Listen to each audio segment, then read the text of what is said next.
Congratulations on your record score and record results. I have a question about deposits. I mean, how much of that was attributable to a over-liquid or, let's say, event-driven market? And is this cost of deposits that we're seeing, which only marginally ticked up in the fourth quarter, is this something that is sustainable, or was it an outcome of the fourth quarter and denominator effect? Have you paid up a little bit to get these deposits in retail, or were they just coming to you? We did not change the pricing policy. Even if you see the average cost of deposits in the fourth quarter was 1.09 versus 1.06, but within this narrow band that I mentioned during the last 6 quarters. So we did not change the pricing policy. We did the same type of marketing campaigns that we were using to have, especially the savings account campaign. We were not more aggressive in corporate deposits at all. So I can say that in normal commercial terms, we kept the same principles that we were having. The fourth quarter was strong in the market as well in terms of deposits growth, as far as we can see from the market information. So of course, this also helps. But it's much more that the deposits were coming than that we did something special in order to further speed up the growth of the deposit base. Of course, the quarters are not always the same. So, the fourth quarter was particularly strong. Probably the first quarter will not be so strong. But for us, it doesn't matter much. I think we are very well positioned already, and we were already before this quarter to the Eurobank transaction. Now we are even more, if I can say like this, and without forcing at all in terms of pricing. Ask the question a little bit different way. Were these deposits driven or brought into the bank by existing customers, or you had inflow of people who simply decided to bank with you and put money into just for deposits? It was a mix. So from one side, we saw some customers that were already banking with us that just increased the deposits. But it's true that at the end of the last quarter, so at the end of the fourth quarter, also we had a growth a little bit bigger than the normal in terms of affluent customers.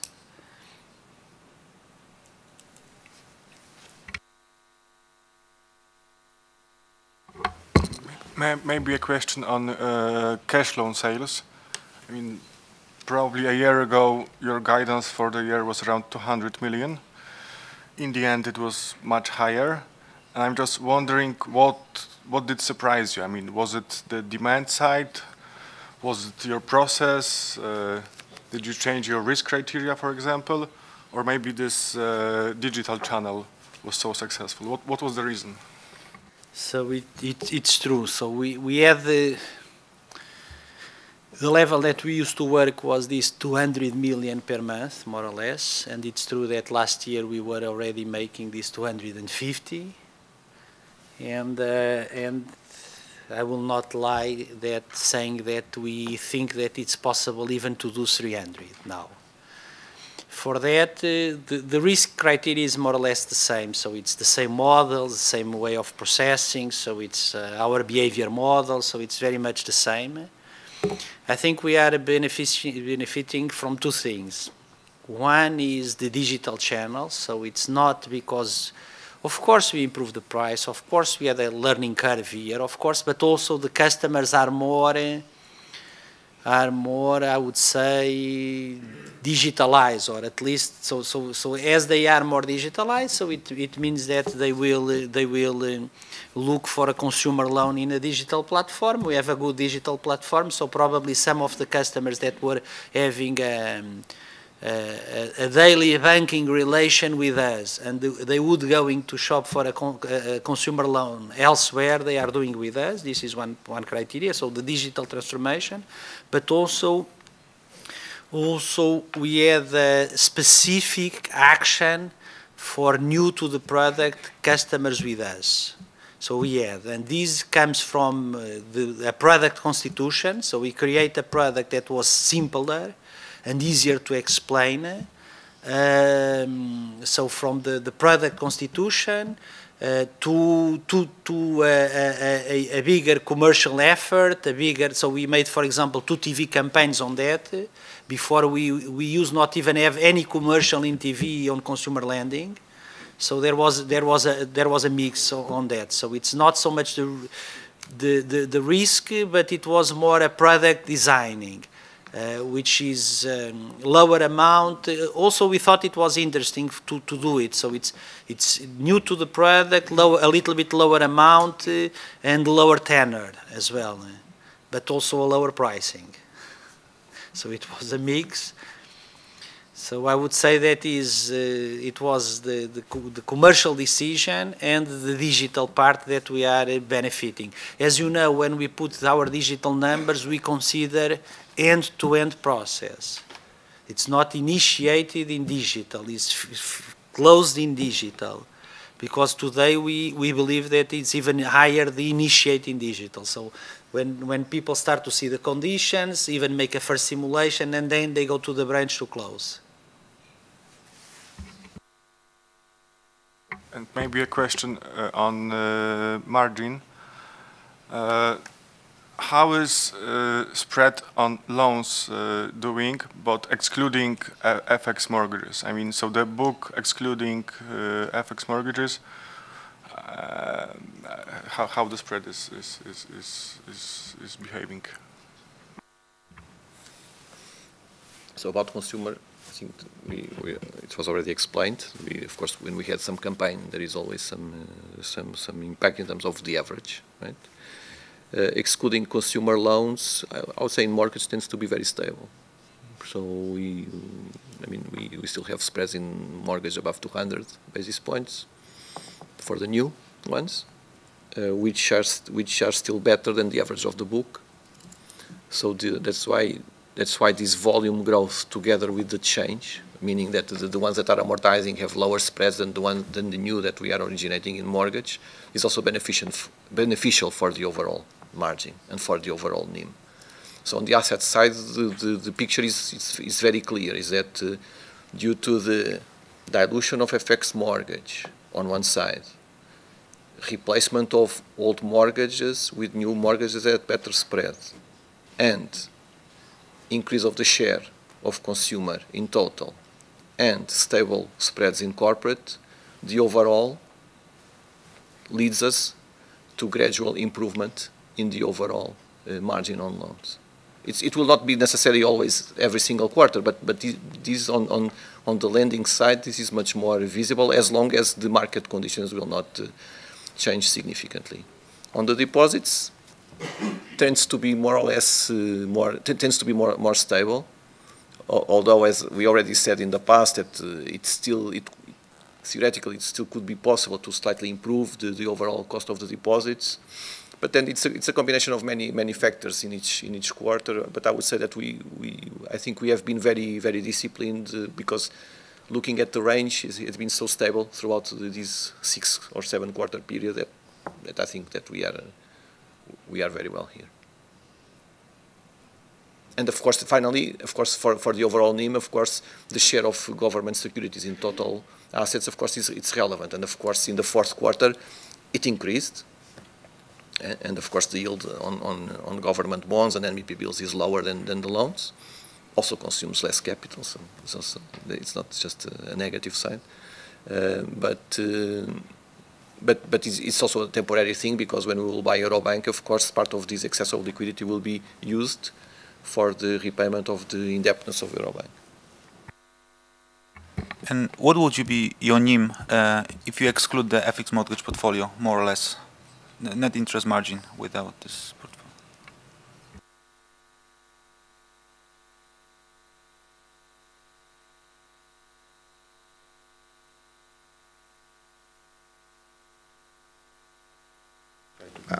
I don't want to give a number because we have not calculated like you are asking, but you know, it's more or less public information that the average spread on FX mortgage is around 1.35%, and this represents 26% of the portfolio. So.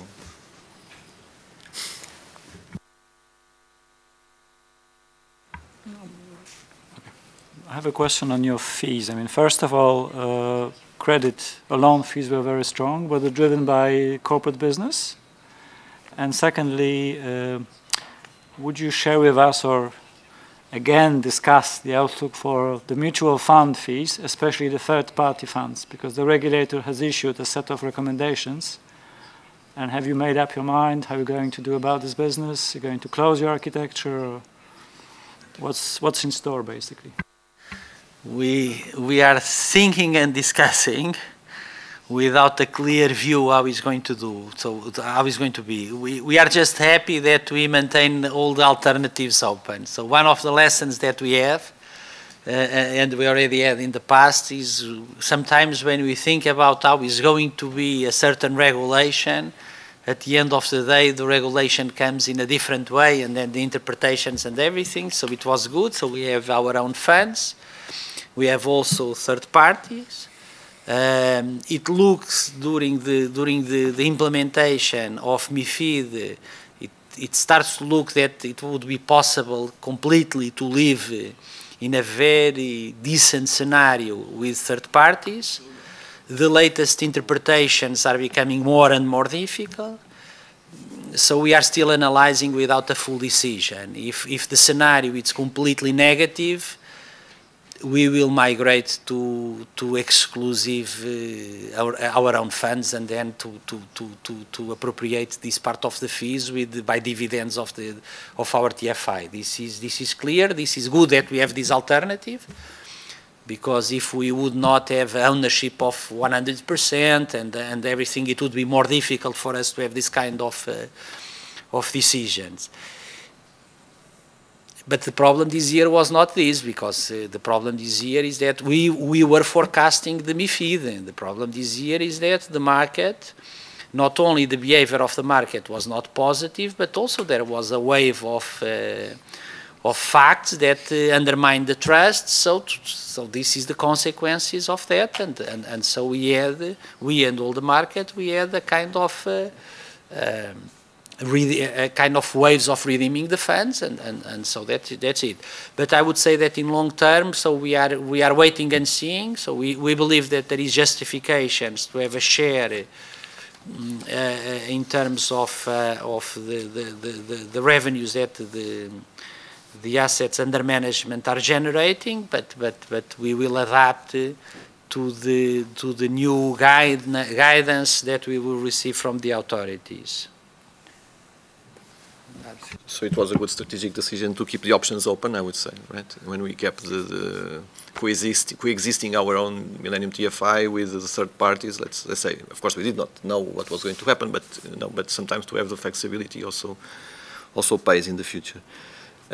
Coming to the question about loan fees, I mean, when we look at the yearly evolution, the growth was around 3.5%. So it was positive. It was not extraordinary. There was quarter on quarter it was a little bit higher because of some specific fees, probably also partially from corporate business. But in general, I mean, it was a growth. 3.5% was even a growth a little bit below the overall growth of loans, although, as we know, many commissions that we charge on loans do not show up in the line of commissions, but rather in net interest income. Just to be sure on mutual funds and MiFID II, doesn't mean that you stop charging these kickbacks on external mutual funds? No, it does not mean nothing. Okay. It means that we did not take any decision for the future, because it's not very clear how this is going to be done in the future. So it's not now, but there will be some limitation. There is new interpretations about the sharing of the benefits of the investment funds. What are the justifications for these benefits? If it is just the existing of the investment advisors or not, or if it is the physical presence of the network. So this is still complex, and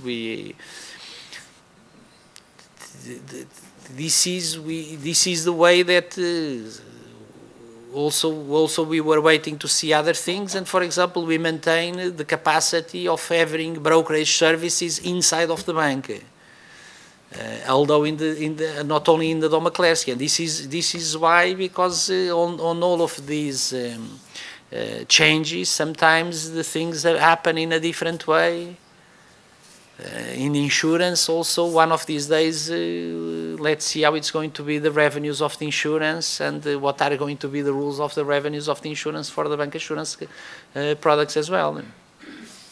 They are not in the scope yet, but one of these days they can be. Okay, so decline in the fourth quarter is coming solely from the lower sale, new sale, and lower asset under management during the quarter. Okay. And maybe one question about FX portfolio.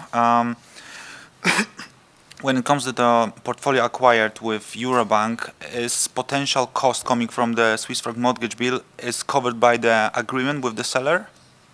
I mean the potential contribution to the fund? Yes. Yes.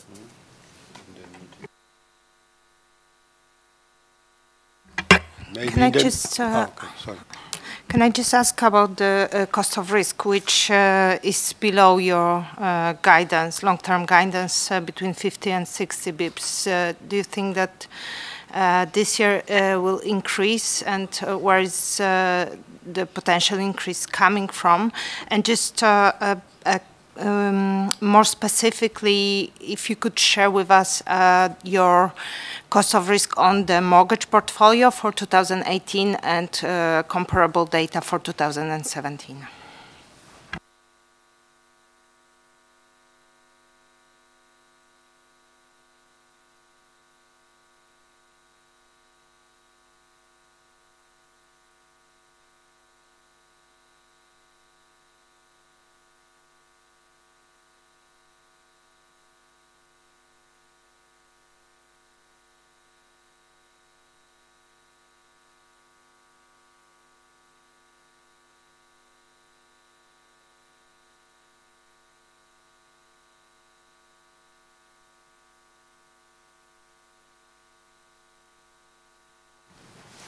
Sorry for just one more minute, okay? Just let me find the page. So I can tell you, starting to answer the first, we clearly last year we had cost of risk in mortgage below the normal. So both in PLN and in Swiss francs. So the overall cost of risk for the full year in total mortgage was below 10 basis points. So this is, we believe that this is lower than the long-term average, and so this is one of the areas where we expect in 19 that we will be a little bit higher. Higher means somewhere closer to 20 basis points over total loans, or close to that. So this is one. We don't expect consumer cash loans cost of risk to significantly increase, despite the fact that we are growing significantly the portfolio. We have been speaking of a cost of risk of cash loans at levels around 200 basis points over total loans. Last year was very close to this level, slightly above. And for now, the perspective for the current year is more or less the same. We think that only a significant deterioration in situation in the labor market or significant deceleration in growth of disposable income would start to bring an increase in the cost of risk for cash loans. The other areas where last year we also had significant improvement versus the past, as it is visible in the chart on page 9, is that in corporate we had lower cost of risk than previously, and this came. I mean, I can say that leasing was very stable. Leasing has been very stable through time, but corporate loans and factoring clearly were lower than the past. And so here it's difficult. This is more difficult to predict, right? Because it depends on the existence or not of any relevant case that becomes impaired during a specific year. Last year, in 2018 we did not face major problems in terms of the asset quality in the corporate portfolio, and this helped the overall cost of risk.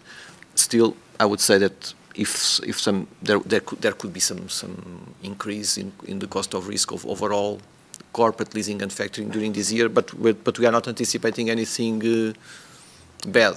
I mean, it's just coming back to more long-term averages than because we believe that last year was really good. In the beginning of the year, we were not expecting to have less than 50, especially, but also 1 year ago, as you remember, we even did not know how to predict because we were introducing a new standard. The standard was supposed to be very volatile. It still can be volatile in the future. So, I mean, this was just the first year. But the standard was introduced during a year where nothing bad happened, at least for us. At least for us. I mean, I don't speak for the whole market, but at least for us, we did not face deterioration on the retail side. We did not face deterioration on the corporate side. And so at the end of the day, this helped a lot to achieve this result. So I would say that the guidance for we are a little bit boring here because the guidance is always the same, 50 to 60. We repeat this for the last 4 or 5 years, probably. But we tend to be right.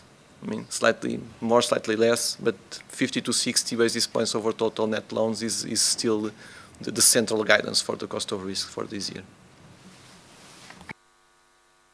And in terms of follow-up on Eurobank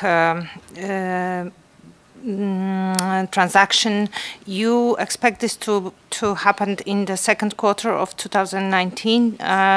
When should we think that you start to consolidate the bank? End of April or end of May? It depends on the timing of the regulatory decision.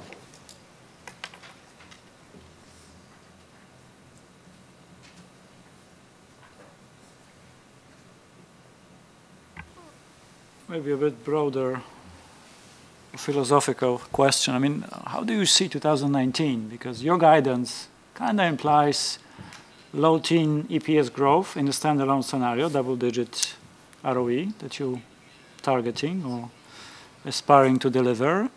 And yet, when one listens to economic forecasts, when one looks at this credit committee polls, everyone is expecting stagnation or actually slight slowdown. So is this going to pan out this way? I mean, what year is it going to be? I mean, strong first half, weak second. The bankers in Poland always are very pessimist for the market and for the country and very optimistic for themselves. So it's always like that. So it's, if you ask them about how you see the market, it's going to be always very difficult, a disaster, but it's always the others, and always very optimistic about their own bank. So it's a little bit the same. So it's, so it is. I think it's in our case, of course, we are in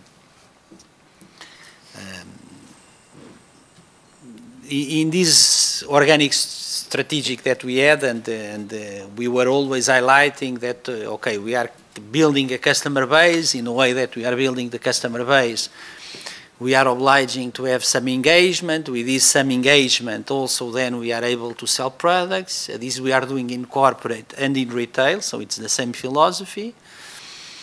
And by that, we believe that we can produce with a lower risk, although it takes longer. And this is sometimes in a more positive environments, we were seen as boring. In a more negative environments, we benefit as well. So at this moment, we are benefiting on this. So we have still a lot of liquidity. So we think that we will be able to produce consumer loans at a higher level. So it's maybe 250, who knows, even 300 per month. If it is at this level, then it's a huge jump in terms of profitability. And this is a jump that will stay also for the future. Also in terms of corporate, this year we were able to build, to have 2 billion. So if we put another 2 billion on top of what we have, this will also have a major impact in terms of our structure. So we think we are quite optimistic about this. It's and also we are very confident. We were very happy and even proud about these results because we had a major we had a major strategic change here in the bank, and so we are happy that we were able to finish the year, although we were making the transaction of Eurobank, make the negotiations of Eurobank, made the due diligence in Eurobank, that even if we don't want it, there is always a kind of disruption in terms of the organization, but we were able to maintain the organic growth and the digital roadmap and everything like that. And this is what we are very committed for next year. So what we are very, very committed to next year is at the same time that we are going to make the acquisition, the legal merger, the operational merger, and then delivering the synergies and the benefits of the transaction, we will maintain the pace in terms of organic growth and maintain also the digital and the innovation agenda. And this is the challenge that all of us in this organization and also the new colleagues of Eurobank, we have together. If we are approved by KNF to make the transaction. So it's one step after another. From OKIK already, so now we are waiting for the KNF approval of the transaction. So maybe I take opportunity to ask question from internet. We got few. First from Raiffeisen. Thank you, Jovan, and forgive us for waiting so long to answer. First, I think we answered price of new deposit in 4Q, but the second is, do you see any room for net fees growth in 2019? Mutual fund mainly. Yes, we see. I mean, and of course, unless there is further deterioration of the investment funds market, we hope that at least the lower base will help the next 12 months, despite this uncertainty regarding still the third-party consequences of these stricter interpretations. But aside from that, we expect that the growth of new customers, the growth of the volumes of both on the assets and liability side, the growth of transactions will bring together also a growth of the fee and commission income for the current year. Yes, and third question here is an update of Eurobank integration and maybe connected with that from Anabaf. Thank you for that also. Wondering if we will update our strategic guidance in terms of net profit and volume growth due to the integration, yes? Expected. For the time being, no. Of course, the targets that we present were the targets of a standalone, and we are going to honor the targets of a standalone.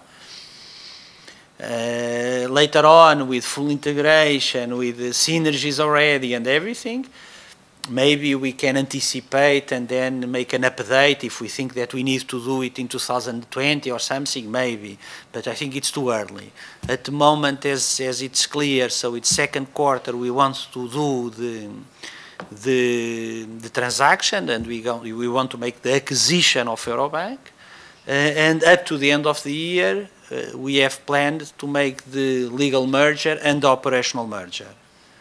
Of course, we know that this is a little bit a speed-up format for the normal, so it's in a lot of cases it's the transaction, then 1 year to the legal merger, then 1 year to the operational merger. Here we are compressing this in some months. Of course, but we are confident about our capabilities, and this will eliminate a lot also. Sometimes this wait-and-see mood, because it's even when we make the acquisition, then it's two banks separate. Then when we make the acquisition and we have the legal merger, it's one bank, but it's two brands and two brands, two systems, two networks. So it's taking time that we could be working together and being more efficient. So there is a lot of advantage also to make it as fast as possible. But these, I think, we will update during the next during the year. As soon as we are going to make during the process, we will be updating the relevant parts of these plans. Thank you. Are more questions from here? Because from internet, I have the last one I can answer. It's detailed, but about if the numbers in 4Q are also reflecting consolidation of saving banks, KOK Piast. Of course they are, but it is 200 million, yes. So it's quite of assets, yes. Of assets, yes, or deposit here is a question, yes. But so it is, let's say, not the smaller scale than the growth we achieved, yes, during the quarter. So this was last question, because I think about the volume growth for this year we also spoke, yes, in the context of expected slowdown of the economy. So no more questions from internet. And here are more questions. If not, I don't see, so thank you for participation in the conference. This, of course, were preliminary, not audited result. I just have to say you that we, of course, publish the full annual report, including non-financial, corporate governance, and capital adequacy reports, which is planned for 25th of February. Just during this conference, we sent a small change of the date, yes, from 22nd to 25th of February, you will have all full annual report, and then we invite you for conference after first quarter. Thank you very much.